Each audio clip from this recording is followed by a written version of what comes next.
ఈ వీడియోలో మనం నేల కాలుష్యం గురించి తెలుసుకుందాం. రోజు మనం నడిచే నేల కలుషితమైతే అది నేరుగా మన ఆహారాన్ని మరియు నీటిని ప్రభావితం చేస్తుంది. నేల ధర్మాలను మార్చడమే నేల కాలుష్యం అంటాం.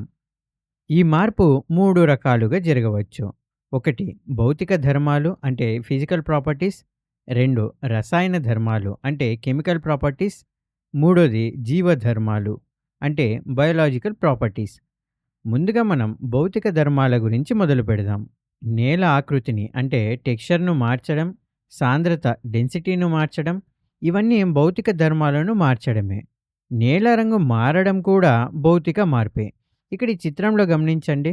రంగు, సాంద్రత, ఆకృతి పరంగా నేల ఎలా మారిపోయిందో మనకు స్పష్టంగా కనిపిస్తోంది. నేల నిర్మాణాన్ని అంటే స్ట్రక్చర్ను మార్చడం ద్వారా కూడా ఇది జరుగుతుంది. ఈ చిత్రంలో నేల నిర్మాణాన్ని చూద్దాం. అట్టడుగున మూలశిల అంటే బెడ్ రాక్ ఉంటుంది. దానిపైన మృత్తిక పొరలు అంటే నేల యొక్క పొరలు ఉంటాయి. ఈ పొరల మందాన్ని తగ్గిస్తే నిర్మాణం మారుతుంది. ఉదాహరణకు పై పొరలోని హ్యూమస్ మందం తగ్గిస్తే అది నేల నిర్మాణంలో మార్పే. దీన్ని కూడా నేల కాలుష్యంగానే పరిగణిస్తాం. ఈ భౌతిక మార్పుల వల్ల నష్టం ఏమిటంటే అవి నేరుగా మొక్కల మీద, వ్యవసాయం మీద ప్రభావం చూపుతాయి. ఆకృతి, సాంద్రత, నిర్మాణం వీటిలో ఏ మార్పు వచ్చినా కూడా నేల సారవంతం దెబ్బతింటుంది.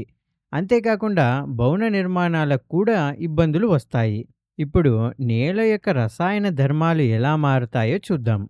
రసాయన ధర్మాలు మారడానికి అత్యంత సాధారణ కారణం నేల యొక్క pH వాల్యూ మారడం.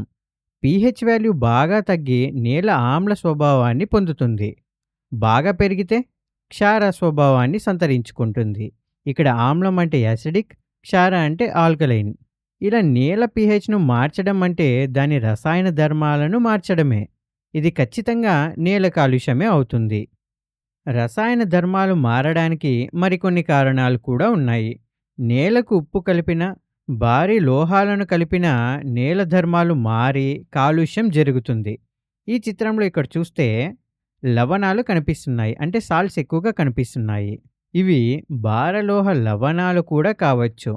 నేల లవణీయతను అంటే శాలినిటీని పెంచడం దీనికి ఒక మంచి ఉదాహరణ. మోతాదుకు మించి ఎరువులు అంటే ఫర్టిలైజర్స్ లేదా క్రిమి సంహారకాలు అంటే పెస్టిసైడ్స్ చల్లడం మరో కారణం కావచ్చు. ఇవి రసాయనాలు కాబట్టి నేల ధర్మాలను పూర్తిగా మార్చేస్తాయి. అందుకే వీటి వాడకంలో చాలా జాగ్రత్తగా ఉండాలి. ఈ రసాయన మార్పుల వల్ల అసలు నష్టం ఎవరికంటే pH మారినా, లవణీయత పెరిగినా, భారలోహాలు చేరినా, ఎరువులు మితిమీరినా ఇవన్నీ నేల మీద పెరిగే మొక్కలు, వ్యవసాయాన్ని తీవ్రంగా దెబ్బతీస్తాయి. ఈ రసాయన మార్పుల వల్ల ఇంకో సమస్య కూడా ఉంది. ఇవి భూగర్భ జలమట్టాన్ని అంటే వాటర్ టేబుల్‌ని కూడా ప్రభావితం చేస్తాయి. దీనికి ఒక ఉదాహరణ చూద్దాం. నేల పై పొరలో కొంత ఉప్పు ఉందనుకుందాం. వర్షం పడినప్పుడు ఆ ఉప్పు వర్షపు నీటిలో కరిగిపోతుంది. ఆ నీరు నెమ్మదిగా భూమిలో ఇంకి భూగర్భ జలమట్టానికి చేరుతుంది. దీనివల్ల భూగర్భ జలాలు కలుషితం అవుతాయి. అంటే నేల రసాయన ధర్మాలు మారితే భూగర్భ జలాలు కూడా ప్రమాదంలో పడతాయి.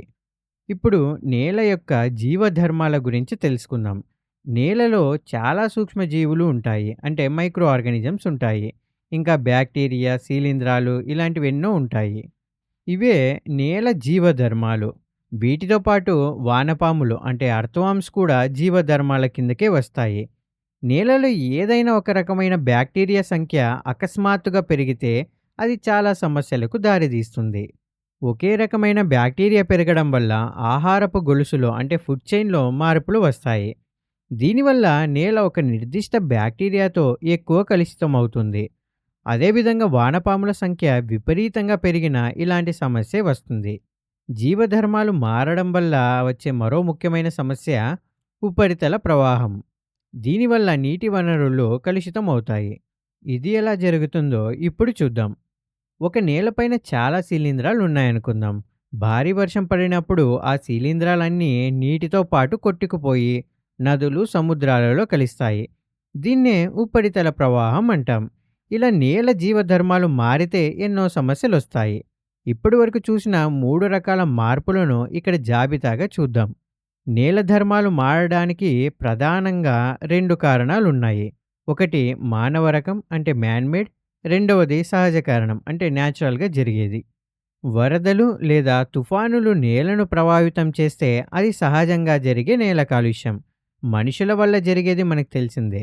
మన పనుల వల్ల భౌతిక, రసాయన, జీవ మార్పులను జరిగి నేల కలుషితమవుతోంది. ఇప్పుడు నేల కాలుష్యానికి అతిపెద్ద కారణం చూద్దాం. అవే ల్యాండ్ ఫిల్స్ అంటే చెత్త కుప్పలు. మనం పోగు చేసే చెత్తనంతా ఒక పెద్ద మైదానంలో పడేయడం వల్ల ఆ ప్రాంతమంతా తీవ్రంగా ప్రభావితం అవుతుంది.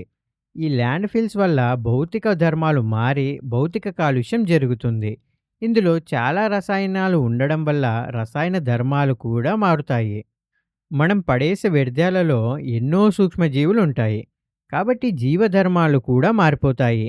అంటే ఒక చెత్త కుప్ప 3 రకాల కాలుష్యానికి కారణమవుతుంది. ల్యాండ్ ఫిల్స్‌ను సరిగ్గా ఎలా నిర్మించాలో వచ్చే వీడియోలో వివరంగా నేర్చుకుందాం.